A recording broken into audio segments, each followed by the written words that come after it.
If you're using this car as intended, and that's for urban errands or ferrying the kids to school or even the odd motorway run, it's good, really good. It's time to reset. I mean, like completely reset. Forget what you know and start again. Because if you're in the market for an electric car and you're switching from a petrol car, then that's a big step.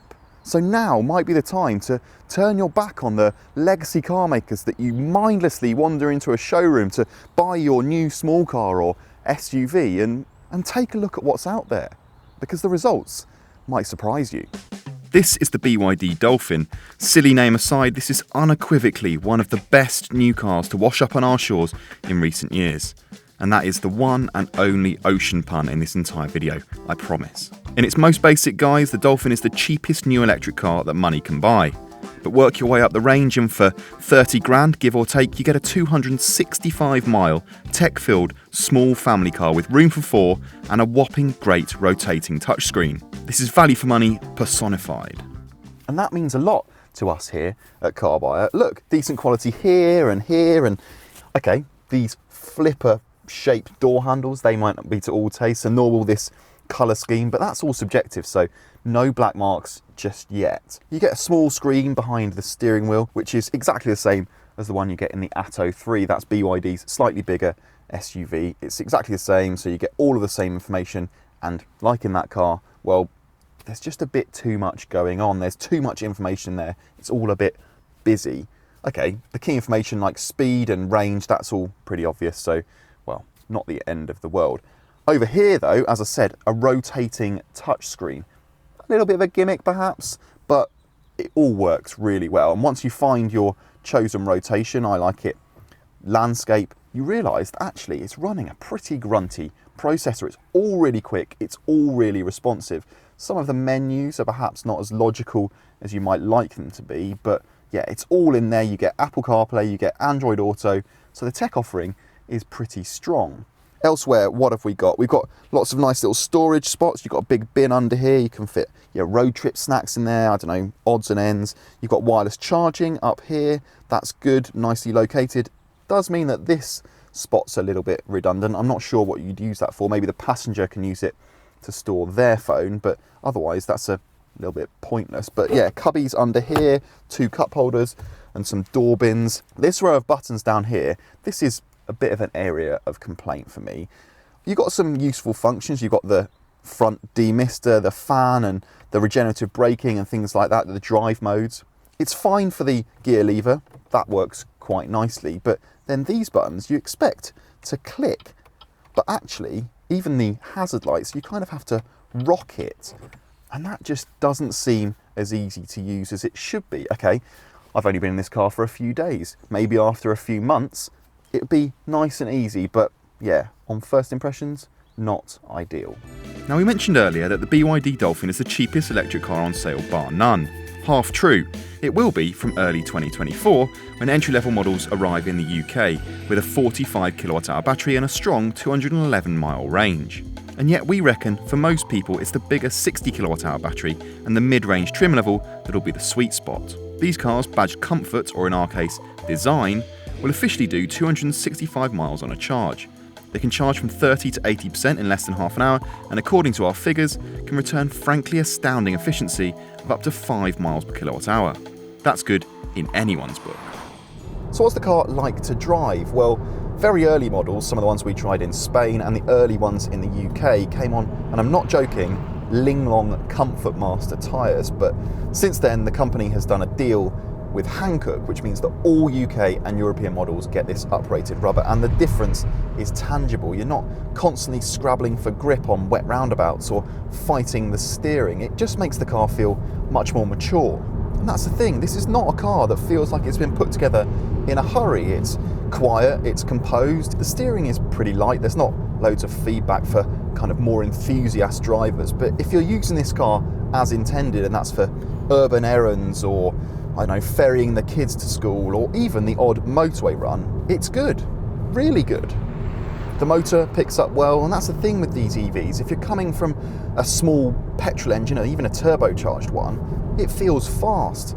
201 brake horsepower is It's a lot. It's hot hatch territory. Certainly was a few years ago. 0-62 miles an hour takes 7 seconds, so this does feel like a quick car, and it's all there at the flex of your right foot. Okay, there is a very small delay. It's not as kind of aggressive as, say, a Smart Hashtag 1 or a MG4, but it's all there, and yeah, this car does feel pretty peppy. One thing I will say is that we've found ourselves having to dive into some of the infotainment menus to turn off some of the safety systems. You can probably hear it binging and bonging as we're driving along.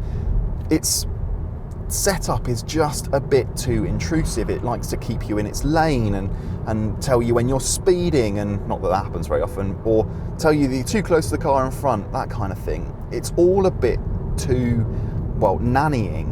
The Chinese like it that way, the Europeans perhaps not so much, but the good thing is that BYD says it's working on a fix for this to kind of tone them down, not necessarily make it any less safe, but tone down the systems so that they're just less noticeable in day-to-day driving. Probably our biggest issue, and actually this is subjective so it may or may not matter to you, is that the regenerative braking isn't very strong. So all EVs have a system that when you lift off the accelerator, it feeds the energy that would otherwise be lost back into the battery. The BYD system isn't particularly noticeable, it's not particularly aggressive. You still do get the benefit of it when you touch the brake pedal, but some EVs, they slow down noticeably when you lift off, and I quite like that style of driving. If you don't, then this could be perfect. Given the evergreen nature of these video reviews, let's quickly run through the key features of each spec, with a caveat that Active and Boost models won't be available in the UK until early 2024. If you're watching this in 2025, you're sorted. Base cars get that rotating screen, electric vegan leather seats, 16-inch wheels and a reversing camera. All you need, right? Well, yes and no. That one will only be available with the smaller battery and a 93 horsepower motor. We've not tried it, but this might feel a little lethargic. Again, try before you buy. Boost quite literally boosts things to 174 brake horsepower, a good chunk more, but with the same battery for a circa 200 mile range. You also get better suspension and bigger wheels. This could be a good option if you don't need the longer range of the Comfort or Design cars. Speaking of which, Comfort is probably the best of the bunch right now. Big battery, even more power, heated seats, front parking sensors and a better stereo. We would stop there. Design brings frivolities like two-tone paint, tri-tone wheels, privacy glass and a pano roof. As always, full specs can be found at carbuyer.co.uk. Just use the drop down to search for BYD Dolphin and navigate your way to the Interior and Comfort tab. That's where you'll find all you need. I said there was room for 4 in here, and I meant it.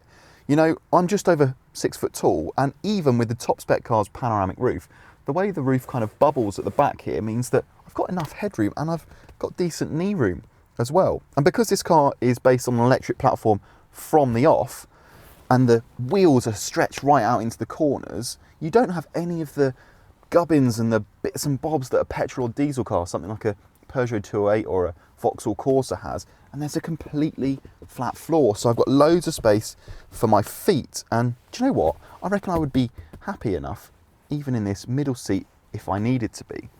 If I'm not in the middle seat, I've got an armrest here with a couple of cup holders. There's another hole here for a small bottle. You've got pockets, 3 pockets on the back of the seats, and a couple of USB ports down there as well. So yeah, even those in the back, pretty well catered for.